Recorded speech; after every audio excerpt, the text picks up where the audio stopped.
இன்று இந்த அப்பன் உனக்கு கொண்டு வந்திருக்கின்ற இந்த செய்தி என்னவென்று தெரிந்து கொள்வதற்கு முன்பாக, என் குழந்தை, இன்று அப்பன் உன் வாழ்க்கையில் ஒரு முக்கிய நிகழ்வினை நடத்தியிருக்கின்றேன்.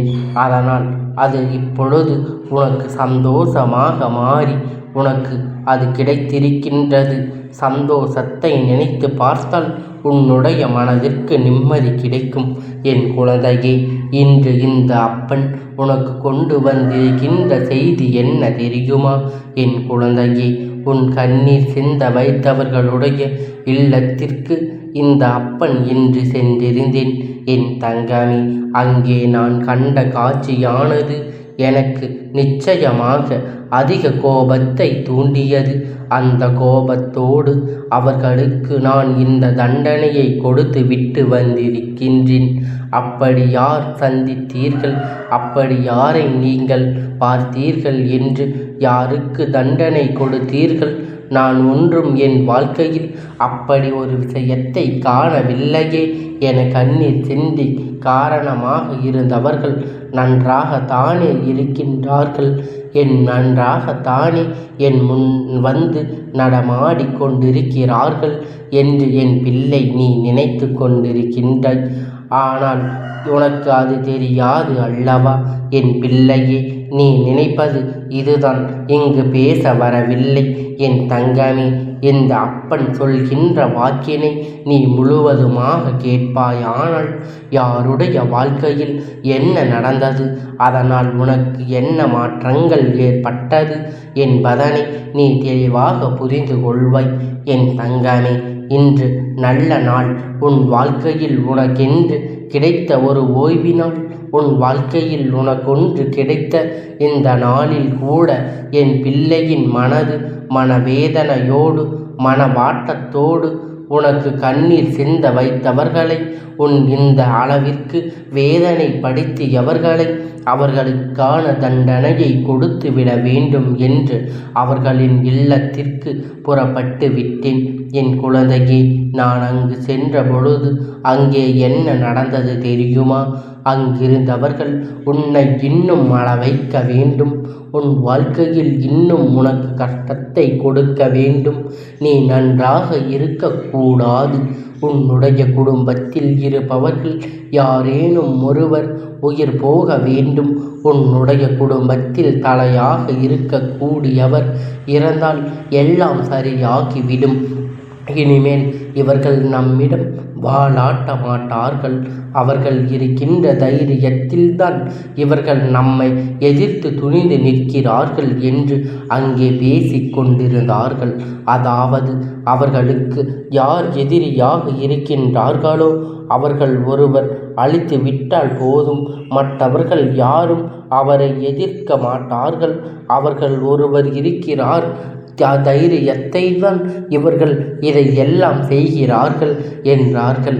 என் தங்கமே, இப்பேற்பட்ட இந்த சூழ்நிலையில் உன்னுடைய வாழ்க்கையில் நான் என்ன செய்திருப்பேன் என்று நினைக்கின்றாய்? என் குழந்தையே, முதலில் அவர்களுடைய எண்ணம் எந்த அளவிற்கு சரியானது என்பதை நான் தெரிந்து கொள்ள வேண்டும். யார் பக்கம் நியாயம் இருக்கிறது, யார் பக்கம் தவறு இருக்கிறது என்பதனை உன் அப்பன் நான் நிச்சயமாக புரிந்து கொள்ள வேண்டும். அப்பேற்பட்ட சூழ்நிலையில் நான் அந்த விஷயத்தை தெரிந்து கொள்ள நினைத்த பொழுது நிச்சயமாக நான் அங்கு சென்றிருந்து அவர்களுடைய உண்மை நிலையை அறிய தொடங்கினேன்.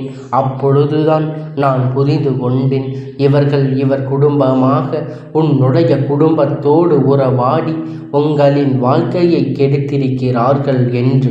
ஒரு சொத்து பிரச்சனை, அவர்கள் உன்னுடைய குடும்பத்தினுடைய சொத்தினை ஏமாற்றி பறிக்க நினைத்தார்கள். பாதி பறிக்கவும் செய்துவிட்டார்கள். இப்பொழுது அதை எதிர்போராடுவதனால் உங்கள் குடும்பத்தை அழிக்க வேண்டும் என்று கங்கணம் கட்டி கொண்டு திரிகின்றார்கள். பொதுவாக இந்த 6 அடி நிலம் கடைசியில் சொந்தம் என்பதை கூட உணராமல் நமக்கு என்னவோ அந்த சொத்து வேண்டும் என்று, இந்த சொத்து வேண்டும் என்று எங்கு அலைந்து திரிந்து கொண்டிருக்கின்றார்கள். ஆனால் கடைசியில் எதை கொண்டு போகப் போகிறோம் என்று தெரியாமல் இவர்கள் இது போன்று நடந்து கொண்டிருக்கின்றார்கள். இப்படிப்பட்ட மனிதர்கள் மற்றவர்களின் வாழ்க்கையை அழிக்க நினைப்பது மிகவும் தவறல்லவா? அதிலும் இவர்கள் என்னுடைய குழந்தைகளின் வாழ்க்கை செய்ய நினைத்தது மிகவும் தவறு என்பதை நான் அப்பொழுதுதான் புரிந்து கொண்டேன். என் தங்கமே, நான் தெய்வமாக இருந்தாலும், நீ என்னுடைய அன்பு குழந்தையாக இருந்தாலும், நியாயம் யார் பக்கம் இருக்கின்றதோ அவர் பக்கம் தானே நான் நன்மையை செய்ய வேண்டும். அதனால்தான் உண்மை என்னவென்பதை அறிந்து கொள்ள உன் அப்பன் நான் ஆசைப்பட்டேன். என் தங்கமே, அதற்கு பிறகு இந்த அப்பன் அவர்களுக்கு என்ன தண்டனை கொடுக்க வேண்டும் என்று நினைத்த பொழுதுதான் நான் புரிந்து கொண்டேன். அவர்கள் ஆசைப்படுகின்ற இந்த சொத்து அவர்களுக்கு உரிமை இல்லை என்பதை முதலில் நிரூபிக்க வேண்டும்.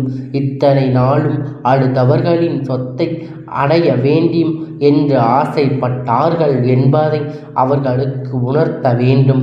பணம் முழுவதும் மற்றவர்களுக்கு செய்த துரோகம் நினைத்து நினைத்து வருந்த வேண்டும். ஏனென்றால் அது போன்ற ஒரு துரோகத்தை அவர்களின் வாழ்க்கையில் இன்னொருவர் செய்ய காத்து கொண்டு இருக்கின்றார். நம் மற்றவர்களுக்கு செய்ததனால்தான் நம் வாழ்க்கையில் பிரச்சனைகள் ஏற்பட்டது என்பதனை அவர்கள் புரிந்து கொள்ள வேண்டும். என் தங்கமே, இத்தனை நாட்களும் அவர்கள் வாழ்க்கையில் செய்ய ஒவ்வொரு விஷயங்களையும் கண்டு அவர்கள் ஒரு நாளும் வேதனைப்பட்டதில்லை. அடுத்தவர்களை வேதனைப்படுத்தித்தான் அவர்கள் சந்தோஷப்பட்டிருக்கின்றார்கள். அதனால் இன்று அவர்களின் வாழ்க்கையில் நிச்சயமாக இந்த அப்பன் இதனை நடத்தியிருக்கின்ற காரணம், இனி ஒரு நாளும் அடுத்தவர்களை பற்றி சிந்திக்க கூடாது. மற்றவர்களை பற்றி எந்த ஒரு கஷ்டத்தையும் அவர்கள் ஆகியவருக்கும் கொடுத்துவிடக்கூடாது என்று நினைத்து இந்த காரியத்தை செய்தேன். அத்தனை காரியங்களையும் அவர்களுக்கு இன்னொருவர் செய்து விட்டார்கள். இனிமேல் அவர்கள் வாழ்க்கையில் நிச்சயமாக அழிவு என்று ஒன்று ஆரம்பமாகிவிட்டது. என் தங்கமே, அடுத்தவர்களை அழிக்க நினைப்பது தெய்வம் கிடையாது. இது போன்றவர்கள் மற்றவர்களுக்கு துரோகம் செய்து அதில் சந்தோஷத்தை காண்பார்கள். அதனால்தான் அவர்கள் இப்பொழுது அந்த நிலைக்கு வந்திருக்கிறார்கள். இனிமேல் அவர்களின் வாழ்க்கை நிச்சயமாக அழியத்தான் போகின்றது என்பதை நீ புரிந்து கொள்ள வேண்டும். என் தங்கமே, அடுத்தவர்களை அழிக்க நினைப்பது எப்பொழுதும் தெய்வத்துக்கு பிடிக்காது அல்லவா? எந்த ஒரு துரோகத்தையும் செய்ய நினைக்காத தெய்வங்கள் இது போன்ற இருக்கின்றவர்களுக்கு தண்டனை நிச்சயமாக வழங்கத்தானே வேண்டும். ஆனால் இது போன்றவர்கள் மற்றவர்களுக்கு துரோகம் செய்து அதில் சந்தோஷத்தை காண்பார்கள். மற்றவர்கள் அழுகையை கண்டு அதை ரசிப்பார்கள். இவர்கள் எல்லாம் நிச்சயமாக வாழ்க்கையில் ஒரு நாள் அழிந்து போகக்கூடியவர்கள் என்பதில் எந்த ஒரு மாற்று கருத்துமே கிடையாது. என் தங்கமே, உன் மனதுக்குள் இருக்கின்ற தேவையில்லாத எண்ணங்களை எல்லாம் முதலில் நீ எடுத்து விடு. ஏதோ ஒரு விஷயம் எப்பொழுதும் முன்னை போட்டு குழப்பிக் கொண்டே இருக்கின்றது. இதைத்தான் அவர்கள் எதிர்பார்க்கின்றார்கள். உன்னை நிம்மதியில்லாமல் ஆக்க அவர்கள் நினைக்கிறார்கள். உன்னுடைய வாழ்க்கையில் தேவையில்லாத விஷயங்களை அவர்கள் ஏற்படுத்த நினைக்கின்றார்கள். இப்படி அவர்கள் செய்ய நினைத்த விஷயங்களினால் என் பிள்ளையே எப்பொழுதும் மனமுடைந்து காணப்படுகின்றாய். ஆனால் இன்று இந்த அப்பன் உன் வாழ்க்கையில் செய்திருக்கின்ற இந்த செயலால் இனி ஒரு நாளும் என் பிள்ளை நீ வேதனைப்பட மாட்டாய். என் தங்கமே, சோதனைகள் கொடுப்பவர்களுக்கு நீ கொடுக்க வேண்டிய மிக பெரிய தண்டனை இவர்கள் முன்னிலையில் நல்லபடியாக வாழ்ந்து காட்டுவதுதான். நீ என்னென்ன தடுப்பது அல்லவா என் வாழ்க்கையில் வாழ்ந்து காட்டுவது என்று நம்பிக்கையோடு இருக்க வேண்டும். என் குழந்தையே, நீ வாழ்ந்து காட்ட வேண்டும். இந்த அப்பனுக்கு நீ துணை வைத்திருக்கின்றாய், அதை ஒரு நாளும் மறந்து விடாதே.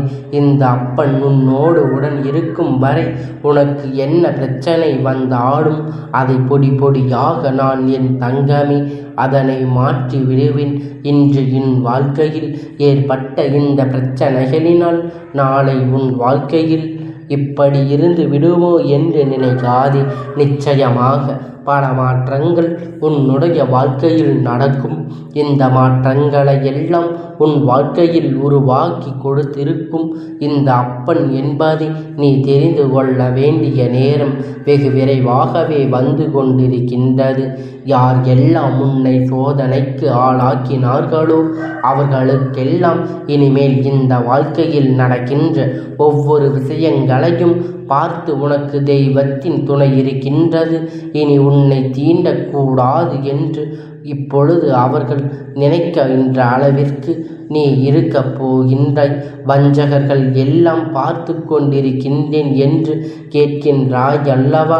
உன் அப்பன் அதனை வழிகாட்டாமல் இருப்பதனால் உனக்கு அவர்கள் சூழ்நிலை என்னவென்று புரிவதில்லை. இது மட்டும்தான் இந்த வாழ்க்கையில் முன்னே இருந்து கொண்டிருக்கின்ற விஷயம் என்பதை நீ புரிந்து கொண்டாலே போதும். என் தங்கமே, இனிமேல் இந்த வாழ்க்கையில் நீ அனுபவிப்பதற்கு என்று கஷ்டம் எதுவும் இல்லை. எல்லா கஷ்டத்தையும் தாண்டி நீ வந்து விட்டாய். இது என் பிள்ளை, சந்தோஷத்தோடு பல நிம்மதியோடு நீ இருக்க வேண்டும்.